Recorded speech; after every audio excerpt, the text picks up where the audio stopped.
Glad you're watching Newsfeed. This 31st day of December 2022, the last day of the year. What a pleasure to have made it this far. What is your highlight of this year? A very good afternoon to you and welcome to Newsfeed. My name is Flora Limuki. Here is our top story this afternoon. The church and other stakeholders in Embu County have challenged the government to come up with a defined program on how to deal with children left by imprisoned parents. Bishop Moses Gitari from the House of Glory Blessed Church observed that children left behind by parents who are incarcerated in prison walls suffer more than parents. Speaking during the Child Support Day at Kiambu in Benedict sub-county of Embu County, Bishop Gitari noted that many children may opt to indulge in criminal activities due to abandonment and stigma. More than 60 children and 100 households benefited from goodies meant to caution them during the ongoing drought and famine in parts of Benedict. The Children of Imprisoned Parents Empowerment Program that was founded in 2016 by Bishop Gitari.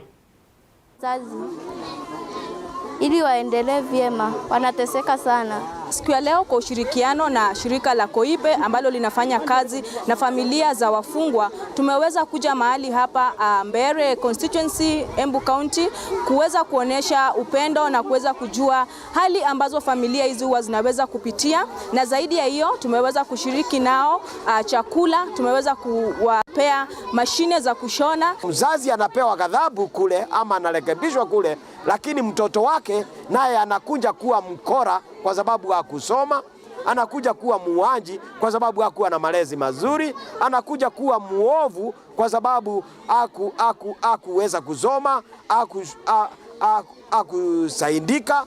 Kwa hivyo inakuwa tunafanya kazi bure. Tumevunga mzazi na mtoto anakuja kuwa mwizi ama mkora kwa sababu hakushughulikiwa na jambo lingine. Farmers from Murera Ward in Juja, Kiambu County are counting huge losses after their farms were invaded by calamitous armyworms. For the last few weeks, the destructive insects have been attacking all manner of crops, with small-scale farmers now staring at starvation. David Mwangi, a farmer, regretted that despite being optimistic of a bumper harvest, the attack on his crops could force him to go back to the drawing board because all crops have been destroyed. The farmers are now calling on the relevant agencies to make prompt interventions to at least save a few crops and lessen the dangers of other impending drought. On his part, Murera Ward MCA Moses Ngada urged the government to pool resources to help combat the looming calamity that is widespread. He further urged the county and national governments to work together in availing chemicals to farmers to spray their crops and thereby avert further destruction. Vitungu. Sasa mama nimemwacha huko anajaribu kuzichapa na vifagio. Hakuna venye zinatoroka sababu hizo zinahitaji tu dawa. Naomba tu serikali tu ikuje itusaidie sababu hatuna otherwise. Nimeona imeanza tayari kupiga sababu wasipopiga sasa hata nyazi ya ng'ombe pale tunafuga ng'ombe imekula nyazi yote karibu imalize nyazi. Sasa kumaliza nyazi imeingilia upande wa mahindi sababu nyazi imekula karibu yote sasa. Nataka kupeana onyo kwa our brothers wale wanafuga wanyama, na kwa sababu tumepiga dawa kwa hao wanyasi, wakiona pahali tumeweka red hivi tabavu vya red, wachunge wa ng'ombe wao, kwa sababu hatutaki tukue wanyama wao wameathirika vibaya kwa ile dawa tunapiga.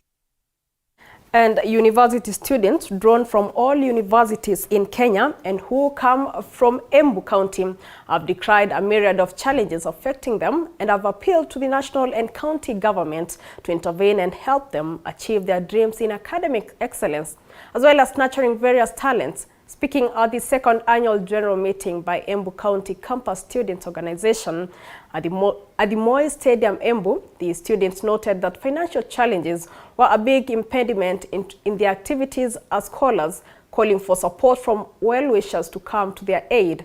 The county government, led by CEC for Trade, Tourism, Investment and Industrial Development, Jamal Runyenje, called on more students to join the organization in order to benefit from support that will be given to the group by the county government of Embu.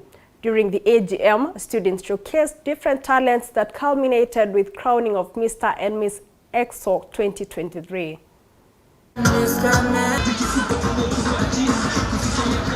is important to note that EXO has been viewed like a political caucus, but we are completely apolitical. We want to start a website so that we are able to document everything that we do. Even as you go to study, also remember that your talent can take you far. I want to assure you, and I'm sure my CC here is going to affirm the same, that the doors of our governor are open. As a county government, on the side of the entrepreneurship and the trades, and even the registration of the company, we will support you. We have the Chief Officer for the Youth Empowerment.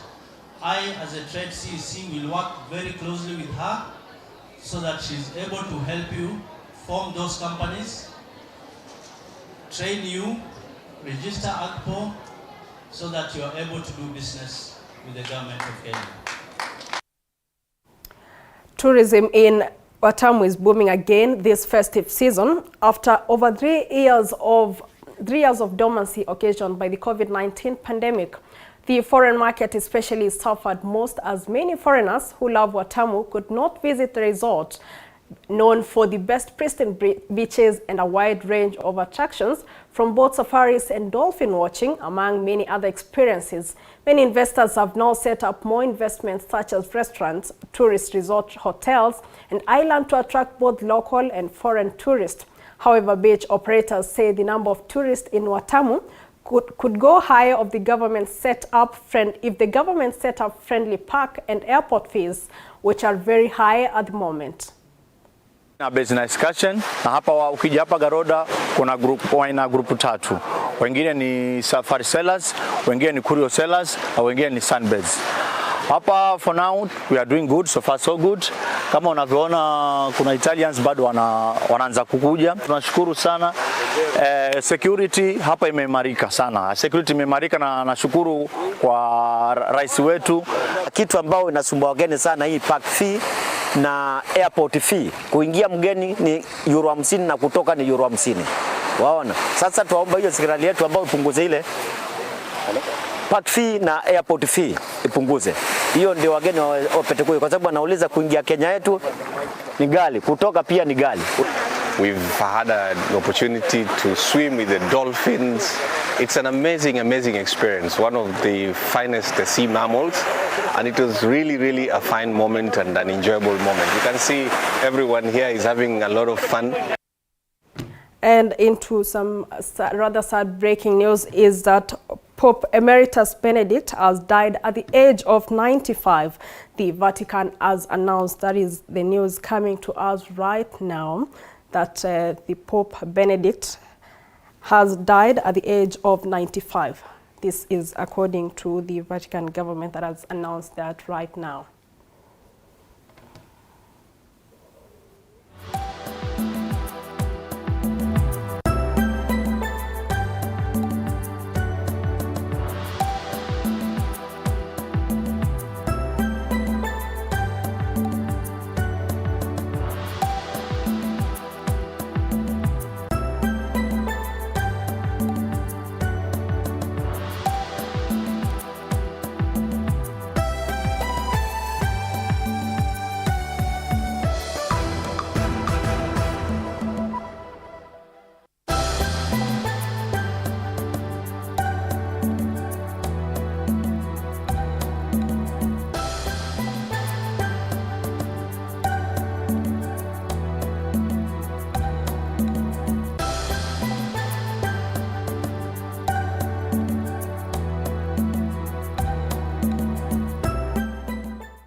Former Pope Benedict the 15th has died at his Vatican residence.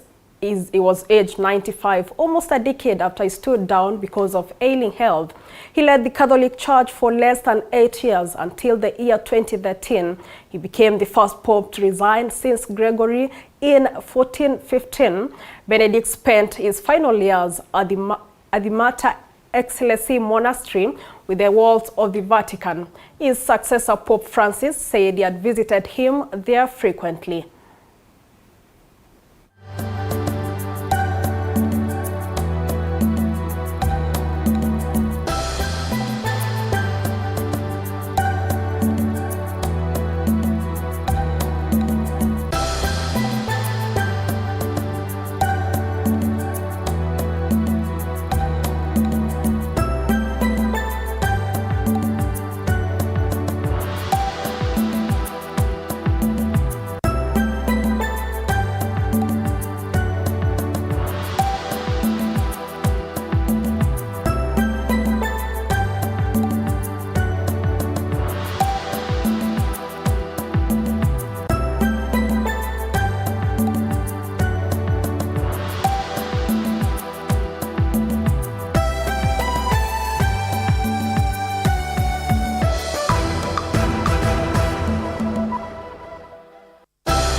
Well, may soul rest in peace. Moving on, in a bid to enlighten and sensitize youth in Busia County to appreciate their daily economic occupation, members of Angorom Development Circle have urged the government to set up a platform that will facilitate easy access of government funds and loans for upcoming youth association entities. However, youth have been challenged to ensure they save for the future and exploit the available funding opportunities to expand their micro-enterprises, urging the government to review policies governing Hustler Fund to benefit small businesses, even though studies have shown that youth in Busia do not save.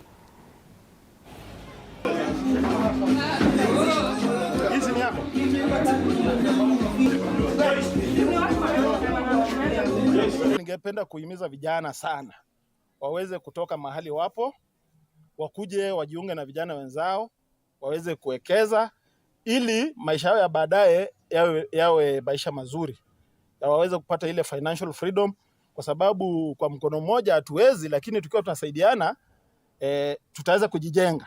So tunaomba kwa miaka zijazo, kama serikali na serikali kuu pamoja na serikali ya county, kama inaweza kusaidia vijana, iweze kuwapea grants, angalau waweze kutimiza yale maono yao ambayo wamepangilia. Wito wetu kwamba vijana ambao wanafanya shughuli zao ndogo ndogo, bodaboda, magendo, whatever wanafanya, waweze kuwekeza nasi, ili baada ya miaka 2-3 wataweza kuona manufaa ya kuwekeza pesa zao kwa njia hii. Unaweza anza wakati wote, hata kama ni leo, hata kama ni kesho. Cha muhimu ni kwamba umeanza. Saizi ni 2022, tunaelekea 2023. Jambo la muhimu ni kwamba hata usipowekeza leo, 2027 itafika na hukuwekeza. So ni muhimu uwekeze leo, so that 2027 ikifika ulikuwa umewekeza pesa zako kidogo, zitakusaidia. Unajua wazee ni kama wanamalizia maisha yao. Vijana sisi hata tujui future yetu iko wapi. So tunafaa to save for a better future. Angry residents of Domba village in Kutus location, Mwea East Sub-County, Kirinyaga County this morning lynched a suspected thief believed to be a member of a gang that has been terrorizing them. According to the resident, the suspect started stealing at Kangu village, where they managed to break the bar before going to Domba village at around 3 a.m. where they entered homestead of a local businessman, stealing household goods. It is alleged that security officer of a local primary school raised the alarm, prompting neighbors to respond. Residents have asked the police to launch investigations and arrest the 4 suspects who escaped during the incident. The suspect's body, which was burnt beyond recognition, has been taken to Kerugoya Hospital mortuary as police in Mwea East Sub-County launch investigations. Eneo ambalo lilikuwa karibu. So tulikuwa tumekuja na watu wangu tuangalia ama tutaona hizo vitu walikuwa wameimba. Na ni mara ya pili juu 14th waliimba vile vile na walichukua kila kitu. Leo wameimba mara mbili, wameimba Kango kwa eneo iko hapa tu karibu na hapa Domba. Ni kama 2 kilometers. Hapo walikuwa wanapora mali yetu na tumefanikiwa kupata mmoja, wanne wakatoroka. Na tumefanikiwa kupata mmoja na ndio amechomwa na raia. Wakati tulimpata, tulipiga nduru. Raia wakakuja na wakamchoma. Nilisikia wakikata mlango. Nikapigia wenyewe simu wakakuja, wakatoroka. Hakuna mtu tulishika saa hiyo. Kwa hivyo tulisikia wamekuja huku, tukakuja kuangalia kaa vitu zenye waliimba tutapata huku. Youth have been challenged to take up self-employment, especially agribusiness, as a source of income to improve their living standards. Lamek Kabuti, the founder of Mkulima Mdogo Companies, a farm located at Kenol, Muranga County, grows and propagates seedlings of fruit trees, plant trees, and vegetable trees, seedlings for farmers. Just like his nickname, Mkulima Mdogo, a Swahili name meaning a young farmer, Lamek is aged 26 and says his interest developed while in second year at the university. They use the locally available resources for plant raising while still embracing new technologies to keep up with advanced models of agriculture, majoring in seedlings raising commonly consumed vegetables like cabbage, tomatoes, capsicums, and spinach, among others. John Ngugi and James Muturi are beneficiaries, and they acknowledge that not only have they been buying seedlings, but have also received training on how to manage the project to achieve maximum yields.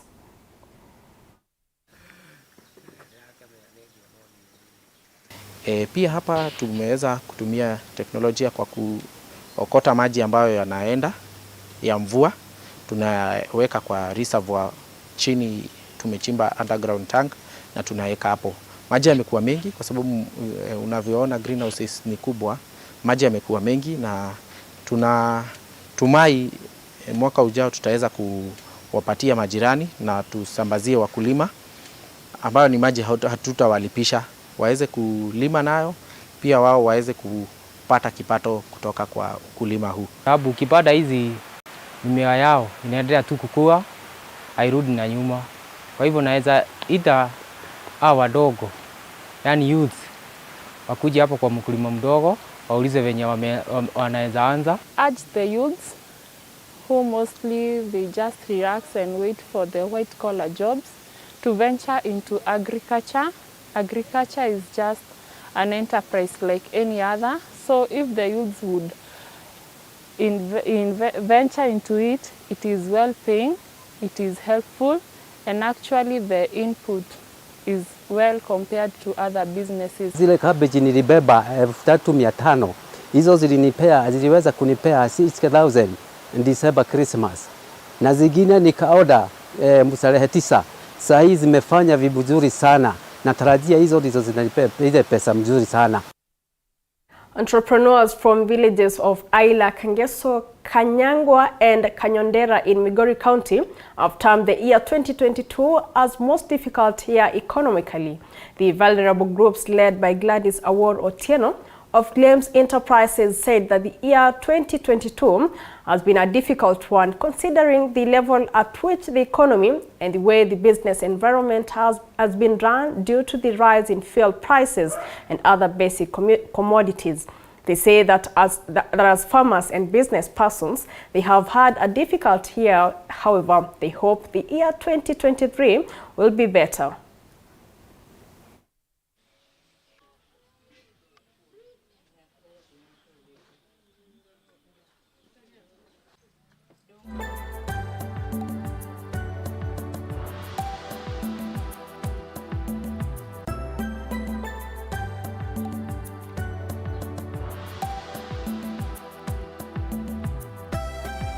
Kuna shida, niko na watoto na sipati chakula vizuri. Mwanangu ameniacha na watoto 8 na natezeka sana. Kuna watoto 3 wamefanya form 4, hawana kazi lolote. Niko na sawa lazeti, kuna mmoja ndiye anaingia form 1 leo. Mwaka hii tunaingia na sina pesa. Si rahisi kwa mayatima kama sisi. Expectations zangu kama yatima na kwa niaba ya mayatima wote kama mimi, kwanza ningependa serikali itoe msaada mwafaka kwa mayatima ili tupate nasi kama wanaokosa karo ya kwenda shule wapate namna bila wanaweza soma. Na watoto mayatima wenye wajiwezi kwa school fee, na kuna wajane wengine wenye hawezi, hawana ile pesa ya serikali. Kama serikali inaweza kuwasaidia pia wasaidike. Next year tunaomba tu farmers